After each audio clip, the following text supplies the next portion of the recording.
How to convert a Facebook profile to a business page. Hello everyone, welcome to the channel. This is Rose and without further ado, let's begin. First of all, launch Facebook application on your device. Make sure that you logged into your account. Proceed by tapping three-line menu icon at top right.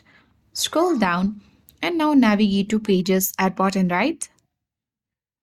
If you already have page created, you can easily switch your Facebook profile to business page, or if you wish to create a new business page, tap create at top left corner.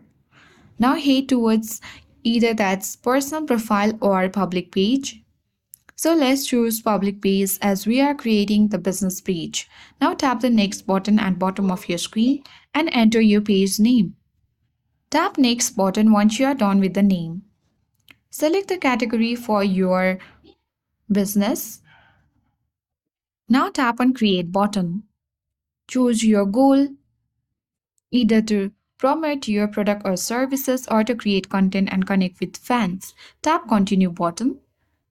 Now you need to finish setting up your page, writing your general section, that is bio, contacts, locations, hours, and then you can tap the next button and complete all your setup of your page. And once you do that, you will successfully convert a Facebook profile to a business page. Once you finally create page, you can tap the three-line icon at top right and you can easily tap the arrow next to your profile and switch to your business page. So that's it. I hope this guide was helpful. If it was, then do like, share, comment, and don't forget to subscribe. Thank you for watching and I'll see you in the next video.